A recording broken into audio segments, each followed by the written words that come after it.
Join us on the Poetic Odyssey, a celebration of voices, cultures, and the power of words. I'm Amanda Eke. Welcome to The Poet Speaks, where every syllable ignites inspiration. Year in Zimbabwe. What stories are on these tracks? This idea of the Bronx, now, boogie down Bronx, that's what people say, right? Don't become someone's subway story. Medicate me with a lick and a like. I am not afraid to love you. All of us have a story. Magnifying glass because you can't see otherwise. No one wanted to listen. Yeah. So I think that's what made me a writer. In writing, the writing just comes. You ready? Amazing poetry awaits.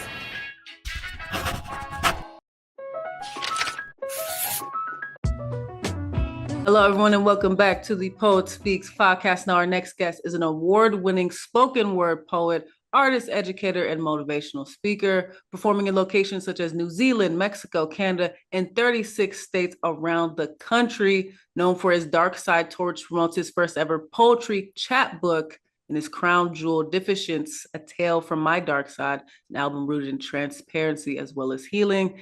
Also the founder and CEO of Call to Move, CTM, an artistry organization with the pursuit of aiding youth in self-actualizing and personally developing through the art of poetry. Oh, and yes, he's also the season 15 winner of America's Got Talent. Everybody, welcome to the Poet Speaks podcast, Brandon Leake. Brandon, how are you today? Very well. Thank you for the invite. Very happy to be here. Very happy to be here. Absolutely, absolutely. When you even just now, when you hear someone reading your bio, do you still blush? Do you get a little goosebumpy, believing all the things that you've been able to do? Not really, fam. I'll be honest. I hate my bio. That's just but that's just like a personal thing. I just hate, like, I'm trying to get better at being okay with hearing my accolades and like being able to like enjoy the hard work I put in. I'm a real futurist at heart, and so I constantly am just looking forward, very rarely looking back at the things I've already done. Yeah, no, that's something. So futurist, so you look forward, you never look back or stay in the present. Is that what you mean by that? Yeah, I'm trying. God's really working on me with that though. God's like, "Hey, yo, son, like, I gave you a testimony, so you gotta use it." Yeah. So I'm trying to take a bit more care of that these days, but it's still a work in progress.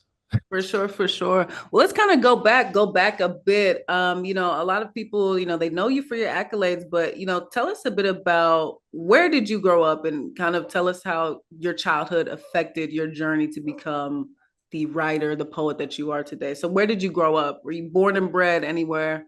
Tell us. Yeah, so I'm a Cali kid, born and raised in Stockton, California. That's actually where I still reside now. And yeah, like writing was never my first love. I enjoyed drawing and like making comic books as a kid because I used to go to the Maya Angelou Library, which is, real poetic considering what I do for a living now. But I used to go to the Maya Angelou Library just up the street from my house.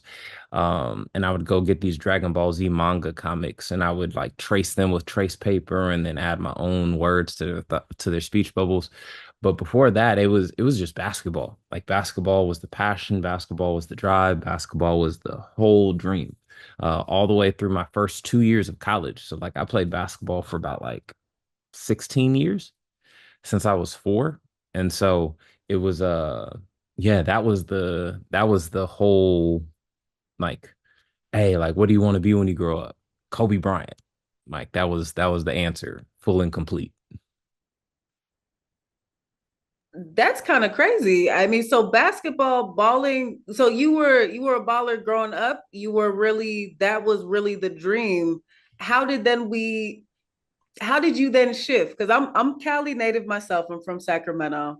I can say Northern California is definitely a place I had dreams of sports, whether it be track, basketball, of course. But I wonder, how then did you make the shift to becoming a writer, becoming a poet, spoken word poetry, especially performing? So I wrote poems in like middle school and high school for girls who I thought were cute, but like in my freshman year of college, my best friend Bernard Daniels, he died due to some gang violence that was happening in the city. He had actually drowned in a levee down the street from where we grew up, and I used to just take all of my pain out on the court. It used to just be like my one place of solitude, where if I was going through something, I could just let it all out there. And this was one of those pains where releasing it on the court didn't do nothing for me, didn't help me in any way, didn't free me anyway. And I really prayed and I was like, hey God, like Jesus, what are you wanting me to do with this? Like, what are you asking me to do with this pain? And I saw a sign for an open mic. And it was the first time that I had seen an open mic functioning at my school. And I was like, man, maybe that's it. Maybe I write about it. And so I wrote a poem, went and shared it. And that was kind of like the first experience that gave me any inclination that poetry could be the vessel for me, that it could be a place where me and God could meet for the sake of the healing that I needed to do. So yeah, I would say that that was like probably like the capstone marker change for me artistically.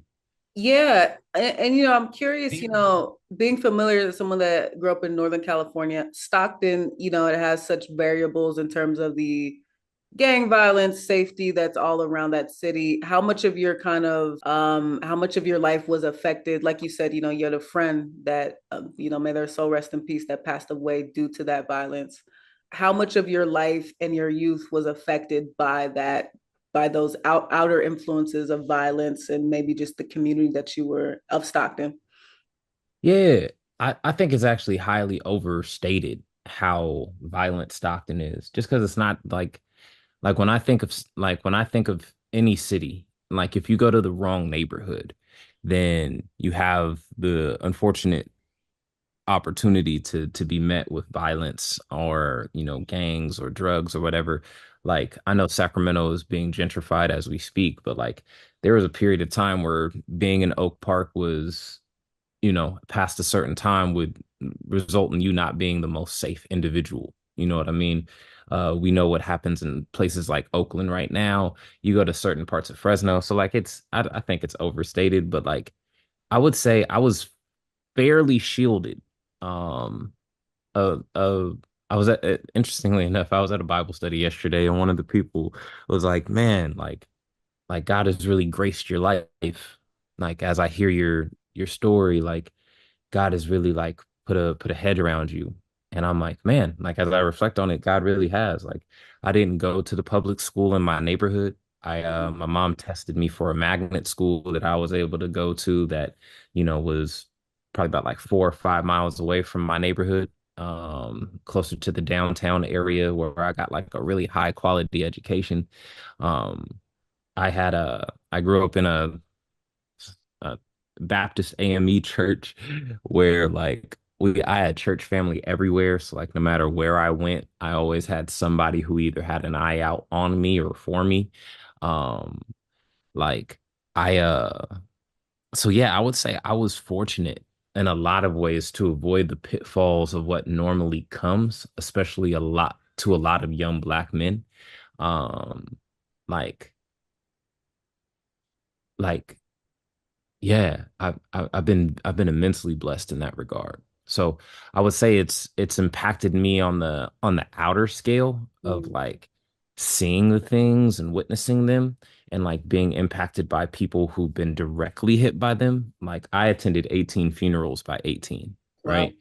But like many of them were like family who were like elderly and older, but like I would say a solid 7 to 8 of them were people either my age, slightly younger, or just slightly older.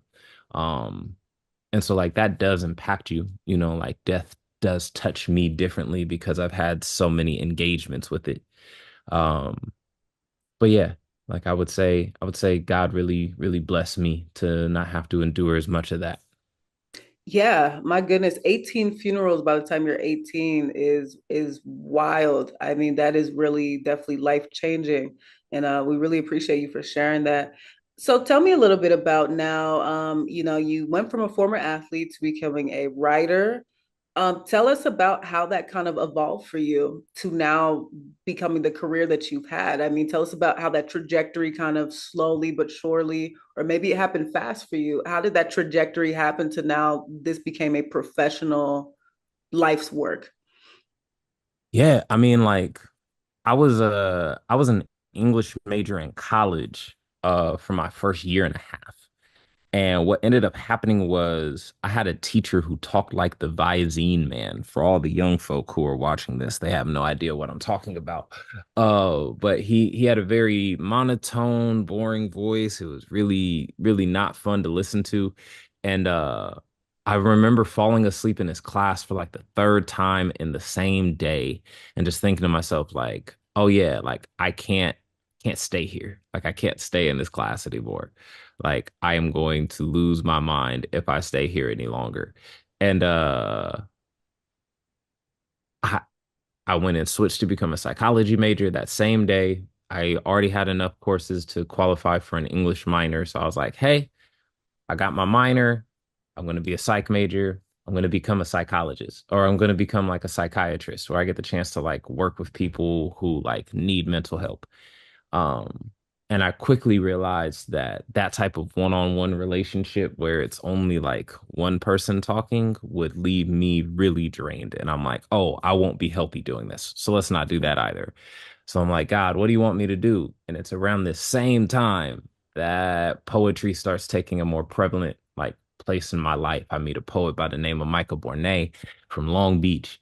Um, and I'm like, oh man, like I want to do that. Like I want to be a professional artist. And I over spiritualize it like super deeply. I'm like, yo, like God's calling me to be an artist. And then the poet who I looked up to, Micah, he's like, hey, whoa, whoa, whoa, whoa, whoa, whoa. Before you put a whole lot on it, do you like it? And I'm like, yes. He was like, do you do you hear God telling you no?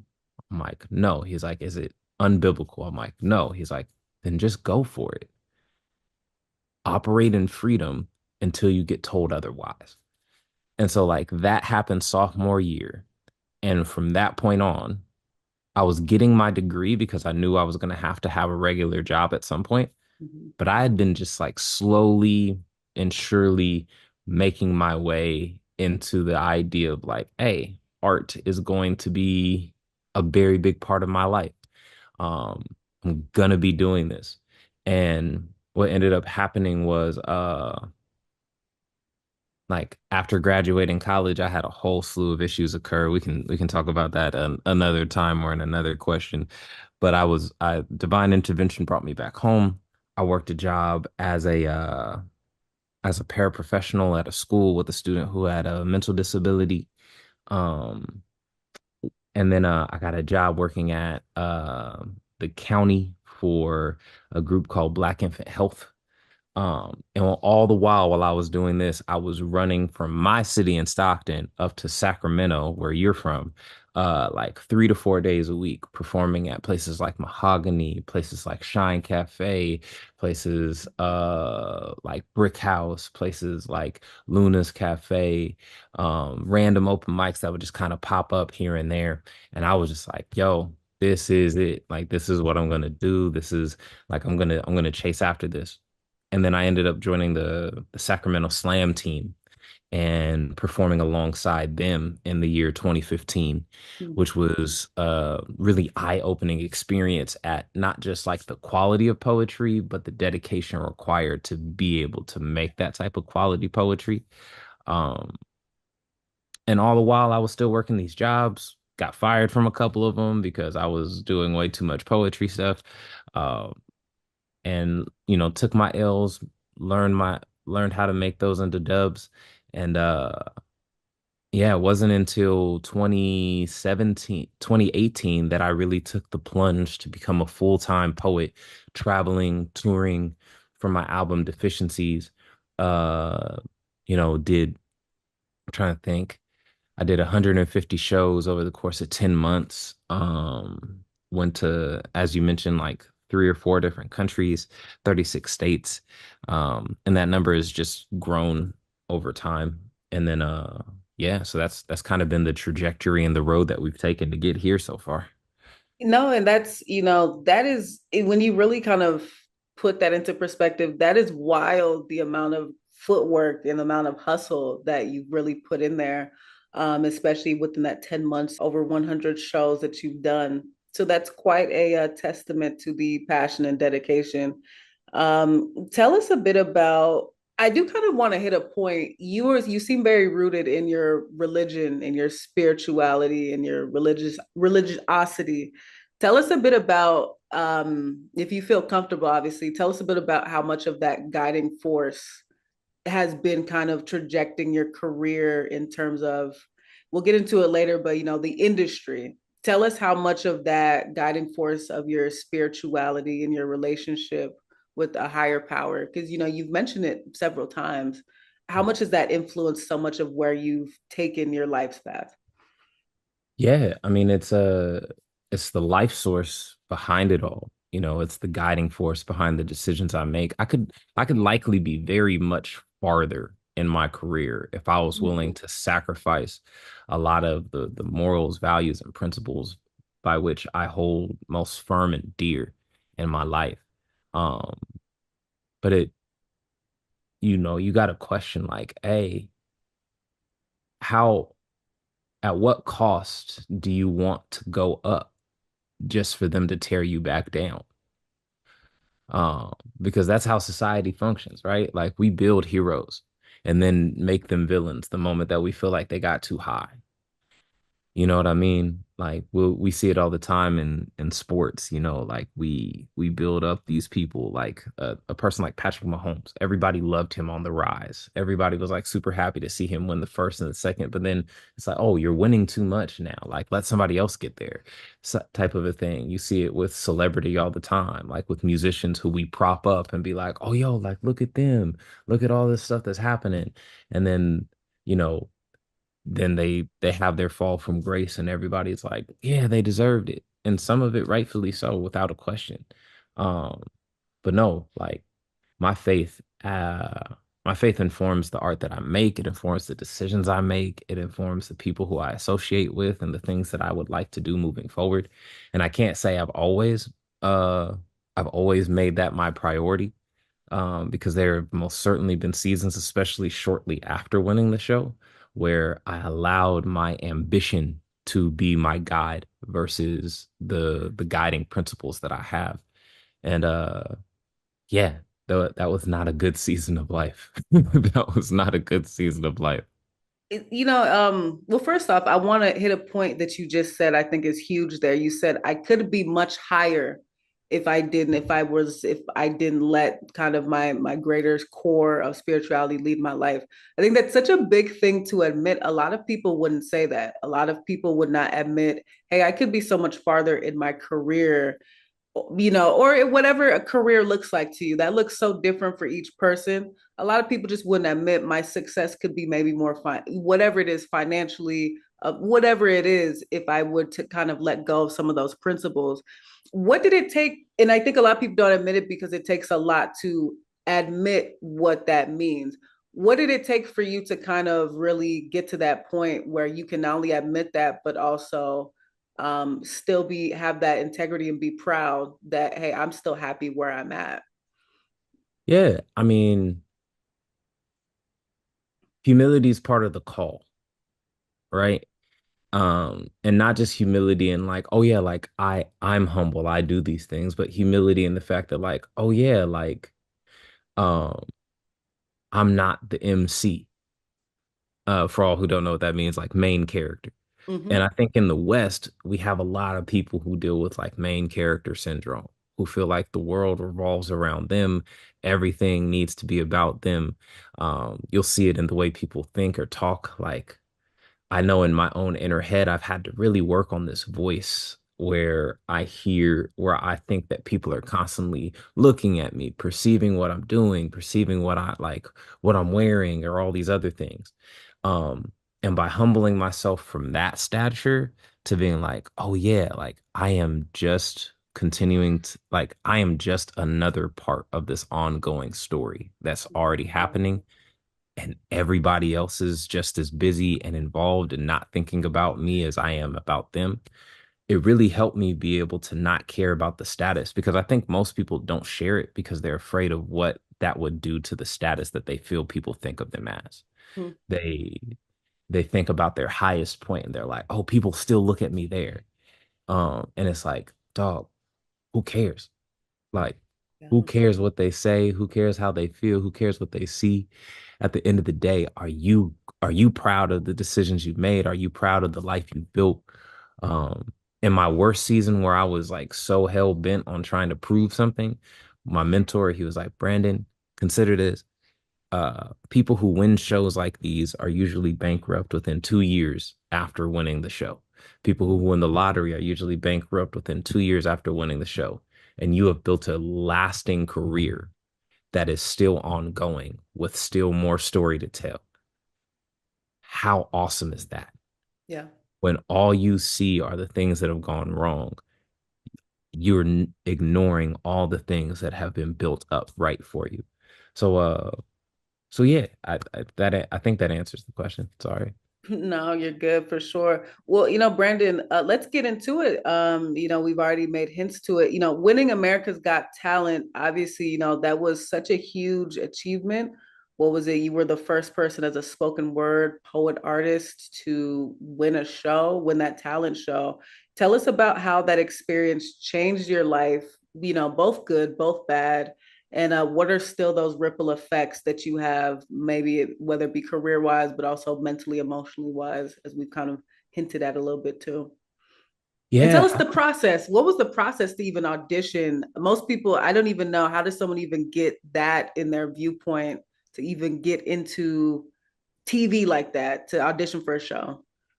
So I actually auditioned back in 2017 originally. Mm. My homegirl Courtney was like, "Hey, the AGT's coming to San Jose. They never go to the Bay Area. This is our time. We need to go." And I'm like, "Hey, you ain't said nothing but a word." So I went and picked her up, but she wasn't there. She wasn't at her house. I was super mad at her. She was like, I'm too afraid. I can't go. Like, just go out, just go without me. And I'm like, fam, you're the one who gave me the idea. I don't want to go do this whole thing solo, but I go do it. And this is the moment where I realized that like I loved poetry. I just did not respect poetry. Mm. And the reason why I learned that was they clearly gave me rules. They told me that you have 90 seconds to be able to share a whatever work of art that you're going to be sharing. And in this 90 seconds, you're not going to get any more time and you're not going to get any less time, right? I showed up prideful. Like, man, I have this really good 3-minute poem. It kills every time I go perform it. Everybody loves it. So they're going to love it. And then they're going to let me finish it. And that's how I know I'll make the show. And what I learned was if you don't prepare for the call that you've been given, you can miss it because they for sure stopped me. They for sure stopped me and told me, hey, yeah, thank you. You're all good. And then I had to make my way back and go sit down with the rest of the acts who were waiting for an opportunity to get on the show. And I realized in that moment, I'm like, oh, I didn't make it. I didn't get the call to go do that this time. And it really sat with me that I had messed up. And that's actually what sparked my tour in 2018 for deficiencies, to be able to like dedicate myself to the craft, to learn it, to be able to like practice and prepare for the moment. And then 2019 rolls around and my wife is pregnant. And I'm like, oh, I got to go back to a regular job because this doesn't come with health insurance. And so I go work the regular job, go back to being a full-time teacher. And then AGT pops back up on my Facebook feed. And I'm like, you know what? I'm going to try it. like, let's use this as a litmus test. Because I was already going to a poetry competition called iWhips, and I was like, hey, I'm going to use this to test and see how much better I've gotten. And we'll see how I do. So I'll use AGT as a similar thing. So I go try out, but this time I have a poem that I've worked on for 2 months. I had taken it to 15 or 20 different open mics. I had edited it, reworked it, worked on the performance of it, and I was ready. And when I showed up to Los Angeles at this random casino in the middle of the desert, um, I remember I was the 10th act to perform in my group of 10.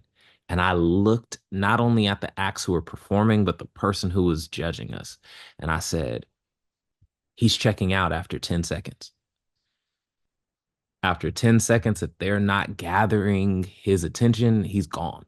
So I'm like, I only got 10 seconds to catch him. So let's make sure we catch him. And God bless it. The poem I did captured his attention in those 10 seconds. And from there, it's all history. Absolutely, absolutely. I love what you said there. You said sometimes, when you're not ready for your call, you can miss the opportunity of your life. And that is very, very true. And that's very factual. And it's a great thing, that second call and you were able to catch it. So take us through that now. Okay. You go through the ranks of America's Got Talent. Obviously, it's a couple rounds here. You do rounds, then you're at your final. I mean, I believe they do the gold buzzer, right? You pass through all that, and now you get to the final, that final night. Tell us, what's your stomach like? What's your mental health like at that point, that final night before you're announced? What is that even like? Most people can't even process something like that. The night you win, what is that whole leading up to everything? What was that feeling like to find out you became the winner? Bam. So I'll give you kind of like the brief run through of it all. So like the day that I get my golden buzzer is the day that California shuts down due to COVID. Wow. No way. Wow. Wow. So Wow. like I drove, they had called me because I was working and I was supposed to come down on a Monday and I'd already gotten the day off of work. And they're like, hey, if you're not here tomorrow by 8 a.m., then you can't perform. So my wife was just had our first child 13 days before. So it was like, hi, I was like, hey, babe, if you say no, I completely understand. Like you are still recouping from like giving birth. But my mother-in-law came down, took care of my wife, and I went down. Um, so I get my golden buzzer that day, and I'm like, oh my God, like what am I gonna do? And then I get my call to come back so that way I can go back down to LA, but my family can't come because I have to be quarantined in a hotel for the next 4 months to be a part of the show for as long as I'm on the show. Um, the next poem I do is a poem called Pookie. And the way that like my poems were selected for the show was I had to like send the poem ahead of time or send them two poems ahead of time, and then they selected which one they wanted. And so I sent them a poem about my wife and I sent them Pookie. And I was like, hey, they're going to pick the poem about my wife because Pookie is a little edgy. Not really, but like for national television, I don't know how they'll do. And when they pick Pookie, I'm like, oh, I'm finna get eliminated, dog. Like, we already got all the Black Lives Matter protests going on. The main people who watch this show are middle America white folk. Like, they is not Wow. gonna Yeah. like this poem, right? And so I'm like, damn. But then I make it to the next round. I'm like, oh, snap, let's go. Uh, and then I have my worst mental breakdown of the entire show during this portion. Um, my daughter my daughter's like 6 months old at this point, Yeah. and I haven't been home in a couple months because I've been here at the show, quarantined in the hotel and everything. And I'm like, man, what is going on? Like, I want to go home.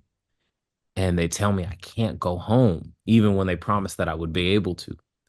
Uh, and I'm in the middle of an interview, and I'm like, yo, I'm really done with this. And I just take off all my stuff and like they try to get me to stay, and I just walk up to my room, and I kind of just I shed my tears, send up my prayer, and I fall asleep.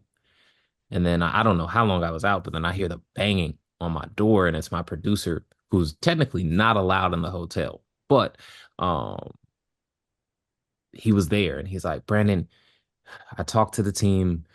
If you drive, you can go home, but you can only go straight home and straight back. You can't go see anybody else. You can't go to grocery stores. You can't stop for food. You can't do anything. And I'm like, no, you, I, 3 days ago is when I needed to go home. I'm locked in to get this performance done now. So no, like if I make it to the next round, I'm going home for a week, and then I will be back a week before I need to be on stage. And so that was the agreement. And then that's when I did my poem Letters to My Father, um, which was super nerve wracking because that poem was originally 6.5 minutes. And then I had to condense it down to 3.5 minutes. So the hardest part was not reverting back to the old version of the poem. I rocked that poem out. The next day, they announced the winners and who's going to the final. They announced my name. I walk off stage, and I walk clear past the like the interview portion where they're trying to like, get me to like talk with the media. And I just point to my producer, and he's like, oh yeah, no, he doesn't have media. He's good. And I walk straight to my rental car and go home. And then I do my final poem for my daughter. And then the day that they're announcing the winner, I didn't think I won. I did not think I won because I remember the producers being like, are you sure you want to do a poem for your daughter as your last piece? I'm like, yeah. I mean, like I just did a poem about being a fatherless child. What better way than to show that the fatherless kid became the better father? And I was like, yo, I'll be top 5, but I'm not going to win. And so I'm like thinking about all these things in my head, kind of plotting it out. And then when I make it to top 3, I'm like, okay, Christina Ray's next to me and Broken Roots are next to me. I know Broken Roots did not win, but Christina Ray, she was killer. So she probably picked up the win. And then when they knocked Christina Ray off at 3rd, I'm like, I just won. I just won this show. And like, you'll see it on my face where I go, like, that's me realizing what just happened. And when they announced my name, I just dropped to my knees, the confetti rains, and yeah, it was amazing. Yeah. Yeah. My goodness, though. Oh my gosh, that journey to get there. That is a lot. I mean, the birth of a child, shout outs to your wife. That is no joke. My goodness, to get there, the kind of toll and stress of that. Um, so honoring that is so key. So now, okay, so you win. That is huge. Tell us again, what was the kind of winner? What does that package now look like? Especially you wake up the next day after you win something as big as that. You're on GMA, you're on all the morning talk shows. Isn't it you win like a show in Vegas, you win money, obviously. What's that? What is that next day, the day after, after that huge dopamine that's just been put on you, but it also that huge kind of release of energy from what you had to do to finally get there. What is that when you wake up the next day? What does that look like? Well, no interviews actually, at least in terms of in person, simply because it was still COVID. So like nothing like that was happening. But I had probably about like 20 phone to Zoom interviews, like just back to back to back to back. Signing paperwork, clearing myself out of the hotel. Because one thing that they for sure did was get us out that hotel by noon the next day. Wow. So Not we even time to were, chill? Dang. nah, fam. They like, hey, dog, we appreciate you. Head on home. We've been paying for Wow. this hotel and your food for the last 3.5, 4 months. You're gonna have to get up out of here. And so, but my family was there with me. We kind of illegally snuck them in, which was fun. Uh, but no, it was like for me, the biggest part was just saying goodbye to all of my fellow acts who I'd built like Yeah. real friendships with at that point, because we had been going through this really unique experience of being trapped in a hotel together when we were the only ones in the hotel. And week after week, it becomes less and less people. Yeah. That was kind of the weirdest part. It was like being in college again, but you know that like come next week, like 12 of y'all aren't going to be here next week. Yeah. Yeah. No. So okay, so now we're at that stage. So you've won, it's 1 billion and 1 interviews. Obviously, we're still in the pandemic. Tell us now kind of what has been the kind of after you achieve something like that, winning America's Got Talent, what happens to you then? How was your career? Did you see like an immediate just overnight trajectory upwards? What was that like in terms of your career now, the long lasting effects? How did that experience of winning truly change your life? Well, even before winning, uh, things changed fairly dramatically. Off the strength that like I had way more opportunities. Mm-hmm. So Yeah. like that would probably be the most significant change is just visibility and people being willing to accept like, oh yeah, like he's really good. Cause it's like what sport did you play? Basketball and track. Right? So you and I both play basketball. You and I understand what that is. When somebody tell you like, oh yeah, dog, like they nice, you be like, yeah, they might be. I gotta see it though.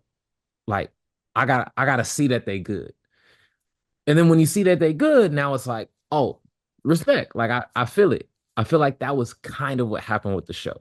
Was like Yeah. I had always been nice, but folks now were like, oh, like I can respect it because like I done seen it up close. I done seen it for real. And so like people in the industry, um, businesses and corporations, like making believers of people who, didn't always see poetry as a valuable art form, then Yeah. became the goal and the reach that we pulled off, which was beautiful. I'm still longing for the day where America's Got Talent lets another poet back on their stage, because Lord knows it's about time that another one gets a shot at it. Sure, sure. No, that's such a huge point. The idea of poetry, spoken word, our oral traditions, that's still not a valued art form. So it is that idea of being able to win such a huge on a huge platform like that, being able to bring that to the world, that makes a difference just even in your presence. So I kind of want to move on a bit. Tell us about, I mean, do you still face challenges in the industry? Like you said, spoken word poetry, you were the first and still only person, especially on a public platform, to really to win a show like that. But also, I think about obviously HBO had that Def Jam poetry. We have the Poet Speaks podcast with Amanda Eke on the Archaeology Channel. But, we do have a lot of there's still a bit of a lacking of poetry in public spaces. I mean, do you still face challenges in the industry? Obviously you've won an Emmy, right? You've won a Telly, you've really expanded your reach with poetry, but do you still feel like there's still a challenge for you in this industry as a spoken word artist? Oh, big time. Yeah. Um, I mean, the reality is you you get up there and you realize, oh, the work that it took to be here to get here is less work than it is to stay here, and way less work than it Wow. is to continue to go up. Um, so yeah, like Hollywood, or the industry as people want to call it, um, it has short memories. Yeah. They have short memories. Like I was on the show 4 years ago now, and that's a lifetime ago for this industry, right? Like somebody who starred in a movie 4 years ago, like people may not really remember them anymore now, simply because you're out of sight, out of mind. Like, not to, throw shade on nobody's career or nothing like that, because I actually really like this actress, but like the woman who starred in the Divergent films went through a very similar thing. Like people thought that she was gonna go on this like massive run similar to Jennifer Lawrence after she got done with the Hunger Hunger Games, yeah. Games series. And she took a break. And in that break afterwards, momentum died down. People kind of forgot. And then all of a sudden, she was now doing television versus doing movies, which some people perceive as a downgrade. May have been exactly what she wanted to do instead. I couldn't tell you. But I know this 2 years of distance between your most successful film and the next project will do a lot against you unless you've built a fan base that'll find you the way that, like, like for comparison's sake, let's use comedy. Dave Chappelle can disappear for years and then reappear and Yeah. nothing happened because his fan base is built for that. He made that. Kevin Hart can't do that. And that's why Kevin Hart stays in the face of everybody all the time. Mm. Similar to like Drake and Kendrick Lamar. If Drake disappeared for 5 years like Kendrick, people would be like, what? Now, would they be excited when Drake reappeared? Sure. But there'd be some people who would have been lost in the shuffle. Kendrick does not have that problem. But that's because he's built and trained his fan base for that. So in our modern time where quick, fast media is the norm, you have to learn how to be able to adjust to that. Yeah. Yeah. You make such a good point. Yeah. One of my heroes, Shiro's favorite artists of all time is Sade. I remember she did an interview back in the day and she said, and she has one of those fan bases, right? She could go away for years. People will still celebrate Sade as one of the greatest. And I remember she gave a quote one day. She said, people are scared to go away. People as artists, they're scared to not be in everyone's face all the time. They're scared to take time off, to go away, to recoup and create something better. But I understand where you're coming from. A lot of the modern zeitgeist that we live in, artists, unfortunately, the the world we live in with money making, you can't go away. You have to be there 24/7. It really does take a true artist creating from just the heart and soul to say, I'm going to step away to create even better. But so for you, I mean, being in the industry like this, it's very competitive. It's very highly competitive. How much does the competition versus cooperation and community building do you kind of seek out in terms of, your craft as a spoken word artist? Do you find yourself being in more competition or creating community with your words, obviously with the work you do with the youth? How much do you see yourself now, competition versus community building through poetry? Yeah, so I'm a highly competitive dude. Um and it's to my detriment at times, solely because I I can I can I can unintentionally burn bridges just off the strength of like wanting to fuel my own desire to be great. But I feel God really has called me in this season to like be the bridge instead of being the fire. Um And so, yeah, I think competition has a place because it can fuel people's capacity to be better, their drive to be better. It can give them the boost that they need to be able to chase after excellence. Um, but it can't come at the cost of being able to build with the people alongside you. Yeah. It can't come at that cost. Um, like I love the people in my craft who take it seriously, who are trying to pursue excellence, who are trying to be great, um, and who are continuing to push our culture forward predominantly in healthy ways, not just like, oh yeah, like great penmans, but like uh great people, because I think great people can produce the best art. Um, but yeah, it's in my modern time, I'm trying to be more community oriented. I'm trying to be a better steward of the gift that I have to be able to build people up instead of saying like, "Oh yeah, watch how I can break you down so Sure. I can be seen as higher." Sure, sure. No, absolutely, absolutely. And that's a path that takes a lifetime to still understand what community building is. No, thank you for sharing. Now, moving gears here a bit, you've been a poet on an international scale that, most poets could only dream of having that type of success. So quite naturally, you've touched a lot of lives all throughout the globe. Is there a story you could share, maybe even a moment where you realized the impact your words of spoken word, of the word, had on another human being? There's a 72-year-old white woman in Iowa who reached out to me after my poem Pookie. And she told me, Brandon, thank you for opening my eyes because I hated Black Lives Matter. I used to, protest against, all this vandalism and all these, uh, all these things. I thought people were making these police brutality stories up. And then I heard your story and I realized I'm a mother of 3 young boys and I would burn a city down if something like that happened to them. Another story of a young lady in Brazil. She told me that she never met her father. She didn't know the man, and he had recently reached out to her.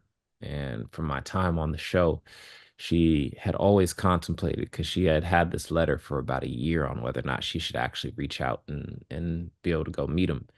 And my poem about my father and I encouraged her to actually go meet the man. And now they have I won't say a thriving relationship, but they are at least cordial, and he has a role in not only his daughter's life, but his granddaughter's life too. There's a young man who is in Australia who told me, man, becoming a father is the scariest thing because I don't want to make the same mistakes that my father made with me. And I'm only 19. He's like, but when I hear you talk about your daughter, I want to be that guy. So those are just a few instances. Wow. No, that is amazing. It gives you goosebumps. For you, as the person on the receiving end, do you even have the bandwidth to even understand what that means, that you've had that great effect on someone's life? Can you even process it fully, No, especially at the time, being the futurist I've always been. Yeah. I never really allow myself to kind of just sit with it and to just be like, oh yeah, like I did really awesome work. Like I'll be there in the moment as I'm messaging them back. But then as soon as the message is gone, then I'm away from it all. And Yeah. so I'm trying better. Yeah, absolutely. So Brandon, I mean, you've shared so many gems. We really appreciate you and your time on the show today. One of the things that this show really seeks to do is give advice for the next generation of poets. Anyone, whether they're closet poets, they've been in the game for a while, maybe they don't know how to start. I mean, what is, just from your, free, give us some free game. What advice do you give to aspiring poets who look up to you and want to follow in your footsteps of really making spoken word and poetry a life's work? 3 pieces of advice. I'll try to make them quick. One, be a healthy person before you're an awesome poet. It's far more valuable that way. Lesson 2, write the bad poem. It doesn't, all of the work you make does not have to be amazing. All of it does not have to be beautiful. Some of it can be trash. Some of it can be just awful. And you will find that writing the bad stuff will give you the chance to be able to then write the good stuff you're hoping to get out of it. And then last but not least, don't ask for success without being willing to pay the costs that it requires. Many people will get jealous, get frustrated, get upset that they haven't reached the heights that they desire to reach, not realizing that in order to get that high, in order to get that success, there was a lot of imbalance that was required. I can't tell you the number of hours I sacrificed from family, from friends, from people who I love in practice in my backyard or in the car or at some random park. The number of hours I spent on the road to go to an open mic in another city so I can try out and find a new scene, just to get there, share my poem for 3 minutes, and then have to take another 3-hour drive home so I can make it to work the next day on time. It's going to require imbalance for a season. And if you desire excellence, then go get excellence. But you also have to give it. So yeah, those would be my 3 pieces of advice. We appreciate it. No, those are excellent. Those are amazing. Thank you so much, Brandon. All right. What legacy do you hope to leave behind through your poetry, Brandon? Um, Honestly, these days, I just want to be known as somebody who loved Jesus and loved people. And so if I can do those two things really well and have people be like, yo, man, like he loved God well and he loved us well, then I feel like I did a good job. Thanks, absolutely. All right, and Brandon, the last question we have for you on the Poet Speaks podcast today. Brandon, why do you need to get your words out? Uh, I get these words out because if I didn't, I'd probably go kill some of y'all from what y'all be doing out here in these streets. I'm just gonna be honest. So I choose words instead of violence. There we go. All right, y'all. He would take y'all out if he could. Shoot. All right. He chooses words, not violence. We love it. We love it. All right, Brandon. Well, thank you so much for being a guest today. Now, before we wrap up, just tell the folks out there what's next for you in the year 2025 and above and beyond, and where can folks find all of your amazing work at? Any social media links, websites that you want to drop for us? January 2025, my short film Complexity, which won 56 awards internationally and nationally, will be debuting online on my YouTube page, just Brandon Leake. You will see me when you type it in. It's my channel. I have about almost 20,000 followers there. Um, so yeah, that'll be debuting in January. Um, February of 2026 will be my return back to poetry. For all who don't know, I've been on sabbatical for about a year and a half now. God called me home to be able to take a break, be with my family, to rest, and to reconnect with Him. And in that, I've been preparing for this next album entitled Intimacy. And we will be putting on 3 live shows in my city, and then potentially a very small tour. But it's me with a 60-piece orchestra, a band, and a choir. So it is not just Brandon up there on stage. You're going to get a full-on performance. You will find me at Brandon Leake on all platforms. I'm the only Brandon Leake with a check mark next to his name on all these platforms, so I'm pretty easy to find. Hit me up on YouTube, most importantly, Instagram. You'll see me every day. So yeah, just come holla at a brother. I'll be around. Awesome. Thanks so much, Brandon. Everyone, Brandon's links will be down below. No matter where you're listening to this podcast, no matter the platform, check out the detail box, detail sections below for Brandon's, all his links. All right, well, Brandon, we really appreciate you. Thank you so much for being a guest on the Poet Speaks podcast today. Thank y'all. Absolutely. All right, everyone, again, Brandon Leake's links will be down below in the description box below. Everyone, thanks so much. Check out the Poet Speak podcast, no matter where you listen to your podcast. All right, everyone, take care. Bye-bye.